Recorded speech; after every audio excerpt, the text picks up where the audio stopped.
Hello everyone, I'm Smriti Sinha here and welcome back to our channel Science Zone. Today you follow, tomorrow we lead. And if you are new to this channel, please hit the subscribe button given below. And if you have missed our previous videos, you can click on the I button given above. And if you want to join our Telegram group, you can click on the link given in the description. And the topic that we are going to study today is elements of group 13, 14 and 15. This is topic number 9 from Maharashtra State Board syllabus standard 11th. इस topics में से ये सब topics cover करने हैं जिसमें से काफी सारे सब टॉपिक्स हमने कवर कर लिए हैं। ठीक है, तो यदि आपने पहले वाले 2 वीडियोस मिस कर दिए हैं, वीडियो पार्ट 1 से लेके पार्ट 2 तक, उनमें मैंने ये टॉपिक्स कवर कर दिए हैं। वीडियो आपसे मिस हो चुके हो तो ऊपर दिए हुए आई बटन पे क्लिक करके आप वो वीडियोस देख सकते हो। आज जो हम पढ़ेंगे वो है molecular structures of some important compounds and chemistry of notable compounds of elements of group 13, 14 and 15। जो ये molecular structure of some important compounds है, इनमें से भी किसी 3 कंपाउंड के हमने जो है वो टॉपिक हम देख चुके हैं पिछले वीडियो में। जो बाकी कंपाउंड्स बचे हैं आज उनको हम कवर करेंगे और साथ ही साथ chemistry of notable compounds of elements group 13, 14, 15 भी पढ़ेंगे। तो चलिए शुरू करते हैं। Molecular structures of some important compounds of group 13, 14 and 15 elements. उसमें से जो आज हम सबसे पहले पढ़ेंगे वो है डाइबोरेन। डाइबोरेन मतलब B2H6। तो जो ये BH3 है उसे हम बोरेन बोलते हैं। ये BH3 कभी अलोन प्रेजेंट नहीं होता, वो हमेशा डाइमर फॉर्म में प्रेजेंट होता है जिसे डाइबोरेन B2H6 भी कहते हैं। बोरेन की वैलेंसी है 3 क्योंकि बोरेन बिलोंग करता है ग्रुप 13 एलिमेंट को और ग्रुप 13 में वैलेंस इलेक्ट्रॉन होते हैं 3। डाइबोरेन में हर एक बोरेन, डाइबोरेन में कितने बोरेन है? 2 बोरेन। जो हर एक बोरेन है उस एटम का हाइब्रिडाइजेशन होता है sp3।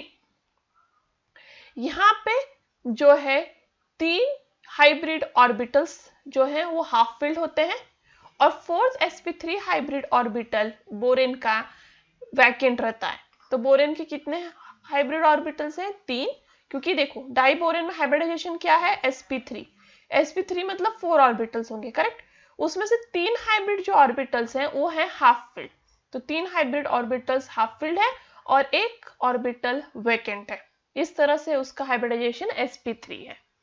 अब इनमें से भी जो 2 हाफ फिल्ड ऑर्बिटल है वो 2 half filled orbital 1s orbital of 2 hydrogen atom के साथ ओवरलैप करके वो कंप्लीट एक बॉन्ड बनाता है। तो ये देखिए, ये है आपका डाइबोरेन स्ट्रक्चर। ये वाला स्ट्रक्चर पर कॉन्सेंट्रेट कीजिए, ये डाइबोरेन का स्ट्रक्चर है जहां आप देख सकते हो ये हर एक बोरेन को 3 ऑर्बिटल्स है जो हाफ फिल्ड है, 1, 2, 3। इस बोरेन का भी 1, 2, 3 जो हाफ फिल्ड है। एक एम्प्टी है जो यहाँ पे और यहाँ पे प्रेजेंट है, तो ये वाला एम्प्टी है और यहाँ वाला भी एम्प्टी है। ठीक है, अब हर एक बोरेन का 2 half filled orbital, 3 half filled में से 2 हाफ फिल्ड ऑर्बिटल 1, 2, इसका भी 2 हाफ फिल्ड ऑर्बिटल ओवरलैप करेगा हाफ फिल्ड हाइड्रोजन ऑर्बिटल से और ये इस तरह बनाएगा 4 BH कोवैलेंट बॉन्ड। तो आपको दिख सकता है 4 BH कोवैलेंट बॉन्ड बना है, 2, 3, 4। तो हर एक बोरेन का 2 हाफ फिल्ड ऑर्बिटल ओवरलैप कर रहा है हाफ फिल्ड हाइड्रोजन के एटम से और बना रहा है 4 BH कोवैलेंट बॉन्ड। अब ये हाइड्रोजन एटम्स प्रेजेंट होते हैं टर्मिनल एंड में। आप देख सकते हो चारों हाइड्रोजन एटम कहाँ प्रेजेंट है? टर्मिनल एंड में। तो ये चारों हाइड्रोजन एटम जो है उनके 1s half filled orbital overlap कर रहे हैं बोरोन के हाफ फिल्ड ऑर्बिटल से और 4 ये कोवैलेंट बॉन्ड बने हैं और चारों कोवैलेंट बॉन्ड टर्मिनल एंड पे है। इसे कहते हैं 2 सेंटर 2 इलेक्ट्रॉन बॉन्ड, क्योंकि यहाँ पे 2 सेंटर है बोरेन और हाइड्रोजन और 2 इलेक्ट्रॉन इन्वॉल्व है, इसलिए 2 सेंटर 2 इलेक्ट्रॉन हाइड्रोजन बॉन्ड। अब 1s orbital of each of the remaining 2 hydrogen atoms. अब देखो ये तो 4 हाइड्रोजन एटम को हमने क्लैरिफाई कर दिया। अब जो 5वां और 6ठा हाइड्रोजन एटम बचा है, क्योंकि हमारे पास 6 हाइड्रोजन एटम्स है जिसमें से 4 तो टर्मिनल एंड पे, तो बचे हुए 2 हाइड्रोजन एटम, अब उनका क्या होता है, ये बचे हुए 2 हाइड्रोजन एटम बोरेन के 3rd हाफ फिल ऑर्बिटल के साथ ओवरलैप करते हैं, साथ ही साथ वो दूसरे वाले बोरेन के वैकेंट ऑर्बिटल के साथ भी ओवरलैप करते हैं। तो ये बचा हुआ जो ऑर्बिटल से हाइड्रोजन एटम है, उन्होंने क्या किया है, बोरेन के 3rd फील्ड ऑर्बिटल के साथ भी ओवरलैप किया है, साथ ही साथ वो दूसरे बोरेन के वैकेंट ऑर्बिटल के साथ भी ओवरलैप करते हैं, और इसे कहते हैं 3 सेंटर 2 इलेक्ट्रॉन बॉन्ड। क्यों इसे 3 सेंटर 2 इलेक्ट्रॉन कहते हैं, क्योंकि यहाँ पे 3 सेंटर्स डेवलप हो रहे हैं। रुकिए मैं दिखाती हूँ आपको।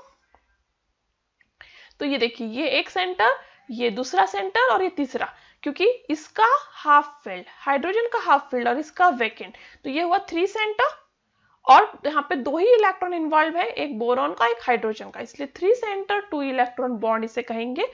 और ये बॉन्ड का ओवरलैप की वजह से यहाँ बनाना शेप बॉन्ड बनता है, और यहाँ का जो हाइड्रोजन है वो है 3 सेंटर 2 इलेक्ट्रॉन बॉन्ड, जो एक्चुअली 2 बोरेन के बीच में ब्रिज बनाता है और डाइमर स्ट्रक्चर जनरेट करता है।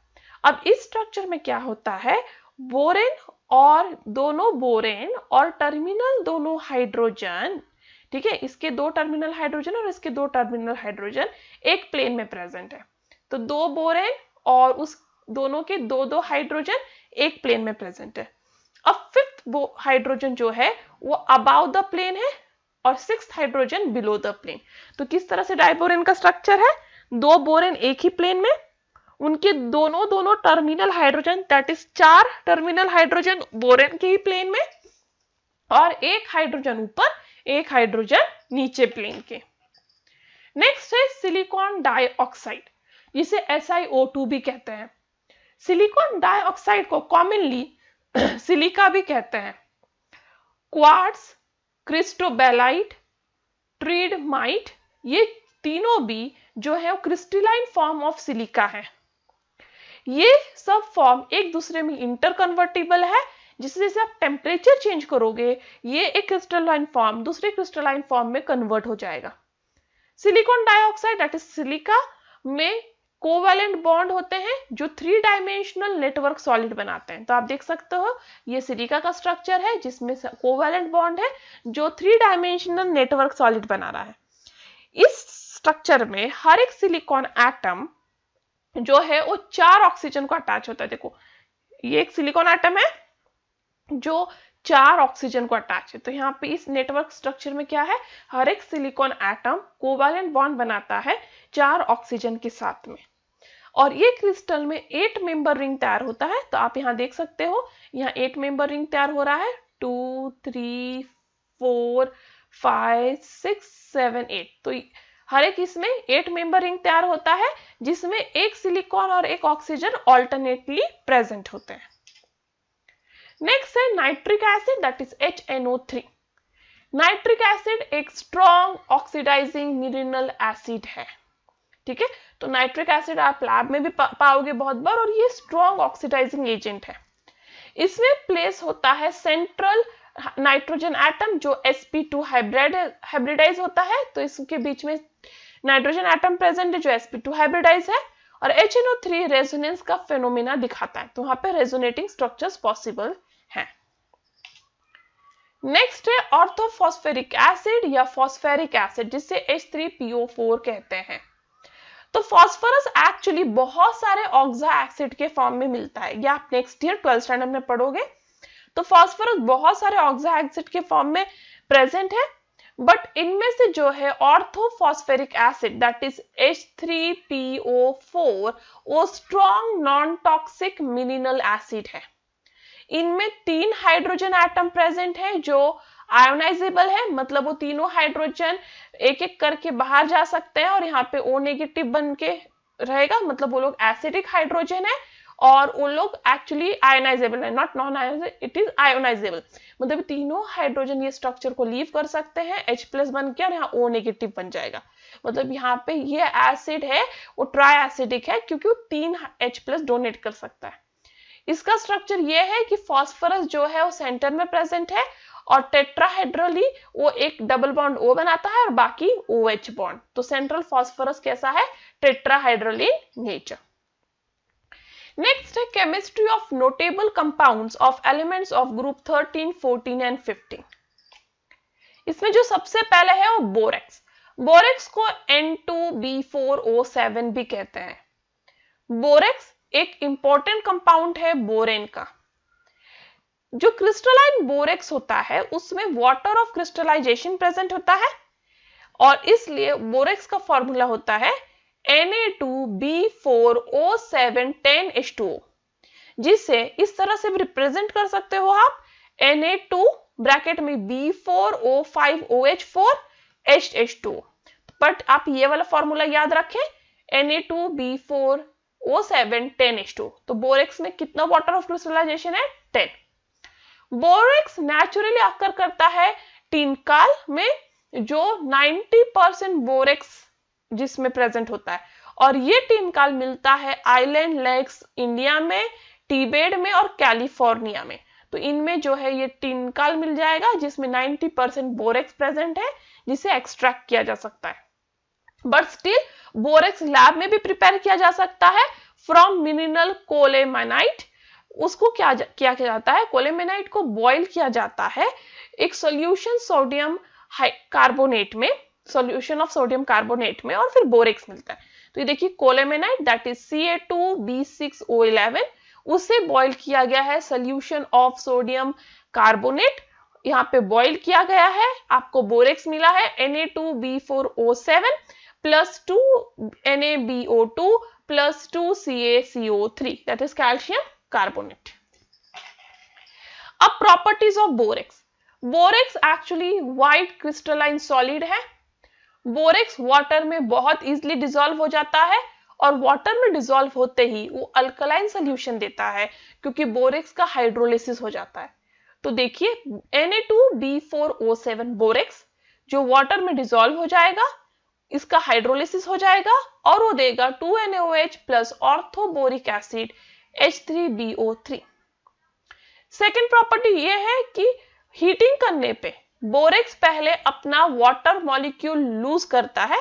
तो बोरेक्स के पास 10 वाटर मॉलिक्यूल है, मतलब 10 वाटर ऑफ क्रिस्टलाइजेशन है, जिसे हीट करते ही बोरेक्स सबसे पहले लूज करेगा, स्वेल हो जाएगा, फूल जाएगा, और यदि आप इस फूले हुए मास को और भी ज्यादा हीट करो तो ट्रांसपेरेंट लिक्विड में कन्वर्ट हो जाएगा, जो ठंडा होने के बाद सॉलिड ग्लास लाइक मटेरियल बना देगा, जिसे बोरेक्स बीड कहते हैं। तो ये देखिए Na2B4O7 10H2O that is water of crystallization 10, heat करने पे ये सारे वाटर ऑफ क्रिस्टलाइजेशन लूज हो जाते हैं, आपको एक स्वेल्ड बोरेक्स मटेरियल मिलेगा। यदि आप इसे फर्दर हीट करो तो लिक्विड में कन्वर्ट होगा, जो ठंडा होने पे कांच लाइक मटेरियल बन जाएगा, जिसे बोरेक्स बीड NaBO2 भी कहते हैं। बोरेक्स को यदि इथिल अल्कोहल के साथ हीट किया जाए विथ कॉन्सेंट्रेटेड H2SO4 तो वहां वॉलेटाइल वेपर्स ऑफ ट्राइइथिल बोरेट बनता है, जो जलने के बाद ग्रीन एज फ्लेम देता है। तो ये है बोरेक्स Na2B4O7, जिसे H2SO4 + वाटर के साथ ट्रीट किया जाता है तो वो देता है Na2SO4 + H3BO3। ठीक है, अब ये H3BO3 जो है दैट इज ऑर्थोबोरिक एसिड, ये अब इथिल अल्कोहल के साथ रिएक्ट करेगा और आपको देगा ट्राइइथिल बोरेट। अब बोरेक्स का यूजेस, क्यों ये बोरेक्स एक इंपॉर्टेंट कंपाउंड है? क्योंकि बोरेक्स यूज होता है for manufacture of optical and hard borosilicate glass. तो लैब में जो बहुत सारे आपके केमिस्ट्री लैब अभी तक आप गए नहीं होंगे कोरोना वायरस की वजह से, बट यदि आपके प्रैक्टिकल शुरू हो गए होंगे तो आप लैब गए होंगे या जाओगे फ्यूचर में तो आप नोटिस करोगे कि वहां पे आपके जो apparatus है वो अधिकतर बोरेक्स ग्लास के बने हुए हैं, जो हार्ड बोरोसिलिकेट ग्लास है, जो एक्चुअली बोरेक्स से बनता है। ये फ्लक्स की तरह यूज किया जाता है सोल्डरिंग और वेल्डिंग में। ये एक माइल्ड एंटीसेप्टिक है जो मेडिकल सोप्स बनाने में भी काम आता है। Qualitative analysis for borax bead test भी किया जाता है। ये एक व्हाइटनर है इन वॉशिंग पाउडर। नेक्स्ट है सिलिकॉन्स। सिलिकॉन्स प्रेजेंट होते हैं ऑर्गेनो सिलिकॉन पॉलीमर्स, जहां वो R2SiO की तरह है। मतलब मोनोमर क्या है? R2SiO, जो एक्चुअली एक दूसरे से ज्वाइन करके ऑर्गेनो सिलिकॉन पॉलीमर्स बनाते हैं। R2SiO रिपीटिंग यूनिट्स होते हैं जो एक दूसरे से हेल्ड होते हैं by this type of linkage. तो हर एक सिलिकॉन एक दूसरे सिलिकॉन से ऑक्सीजन थ्रू ज्वाइन है और हर एक सिलिकॉन को फर्दर 2CH3 या R ग्रुप अटैच होता है। प्रिपरेशन की बात करें तो स्टार्टिंग मटेरियल जो है फॉर मैन्युफैक्चर ऑफ सिलिकॉन वो होता है अल्काइल या अराइल सब्स्टिट्यूटेड सिलिकॉन क्लोराइड। तो ये है आपका अल्काइल और अराइल सब्स्टिट्यूटेड सिलिकॉन क्लोराइड, जहां RnSiCl4-N, जहां R अल्काइल हो सकता है या अराइल हो सकता है। अब यदि इसे ट्रीट किया जाए, मतलब अब ये अल्काइल क्लोराइड है, जैसे मिथिल क्लोराइड सपोज हमने ले लिया, तो मिथिल क्लोराइड को आप ट्रीट करोगे सिलिकॉन के साथ in the presence of copper catalyst, temperature इतना रखोगे तो आपको various type of Mithil silicate मिलेगा, मिथिल सब्स्टिट्यूटेड क्लोरोसिलिकेन मिलेगा। That is MEsICl3, M2SiCl2, M3SiCl with amount of Me4Si। तो आप यहां देख सकते हो ये है आपका मिथिल क्लोराइड जो सिलिकॉन के साथ ट्रीट किया जा रहा है in the presence of copper powder और हीट। तो आपको पहले मिल रहा है यहाँ पे that is die alkyl silicon chloride. अब ये जो है, इसे जो डाई अल्काइल सिलिकॉन क्लोराइड आपको मिला है, यदि आप इसे ट्रीट करो वाटर मॉलिक्यूल के साथ तो आपके Cl जो है वो सब्स्टिट्यूट हो जाएंगे OH से और लॉस होगा HCl। तो आपको यहाँ पे ये वाला इंटरमीडिएट मिलेगा। ये इंटरमीडिएट को आप फर्दर हीट करो, बहुत सारे मॉलिक्यूल्स ले लीजिए, इसे हीट कीजिए, पॉलीमराइजेशन हो जाएगा और आपको मिल जाएगा organo silicon polymer that is silicones. अब properties of silicon. Silicon water repellent होता है, वो वाटर को अपने आप से दूर कर देता है, वो हाई थर्मल स्टेबिलिटी उसमें होता है, वो गुड इलेक्ट्रिकल इंसुलेटर है और उसको रेजिस्टेंट है against oxidation and chemicals. In properties के वजह से सिलिकॉन्स कहाँ यूज किया जाता है? वो गुड इलेक्ट्रिकल इंसुलेटर्स है, इसलिए वो insulating material for electrical appliances पे यूज किया जाता है। वो वाटर रिपेलेंट है, इसलिए वाटर प्रूफिंग ऑफ फैब्रिक्स में यूज किया जाता है। मतलब वो रेजिस्टेंट है ऑक्सीडेशन और केमिकल्स को, इसलिए वो सीलेंट की तरह यूज किया जाता है। वो हाई टेम्परेचर लुब्रिकेंट की तरह यूज किया जाता है क्योंकि उसमें हाई थर्मल स्टेबिलिटी है, और वो मिक्स किया जाता है बहुत सारे पेंट्स और इनेमल्स के साथ कि वो रेजिस्टेंट रहे हाई टेम्परेचर, सनलाइट और केमिकल्स को। तो इन प्रॉपर्टीज की वजह से सिलिकॉन्स के ये वेरियस यूजेस हैं। नेक्स्ट है ammonia that is NH3। Ammonia जो है वो प्रेजेंट है, वो कैसे प्रिपेयर करना है? तो अमोनिया जो है वो प्रेजेंट है एयर में, सॉइल में, जो एक्चुअली बनता है by decomposition of nitrogenous organic material urea. तो जो यूरिया है वो सॉइल में जाके डिकम्पोज हो जाता है, जैसे ये यूरिया है वो सॉइल में जाके वाटर के साथ रिएक्ट करके डिकम्पोज हो जाएगा और आपको देगा ammonia plus water plus CO2। Ammonia lab में भी बनाया जा सकता है by decomposition of ammonium salts with calcium hydroxide या कॉस्टिक सोडा। तो ये अमोनियम सॉल्ट है, अमोनियम क्लोराइड, जिसे कैल्शियम हाइड्रोक्साइड के साथ ट्रीट किया गया है that is NH4Cl plus CaOH twice. तो अमोनियम क्लोराइड जो ट्रीट किया गया है कैल्शियम हाइड्रोक्साइड के साथ, तो आपको अमोनिया मिल गया।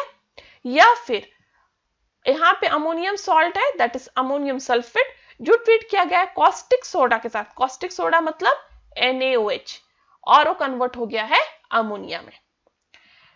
बहुत ज्यादा अमाउंट में यदि अमोनिया बनाना हो तो डायरेक्ट कॉम्बिनेशन ऑफ डाइनाइट्रोजन और डाइहाइड्रोजन से बनता है। तो N2 reacts with H2 to give 2NH3, that is direct combination of nitrogen and hydrogen. अब प्रॉपर्टीज की बात करें तो पहले फिजिकल प्रॉपर्टी। तो अमोनिया एक कलरलेस गैस है, बट उसको बहुत गंदा पंजेंट ऑर्डर होता है। उसका फ्रीजिंग पॉइंट है 198.4 केल्विन, उसका बॉइलिंग पॉइंट है 239.7 केल्विन।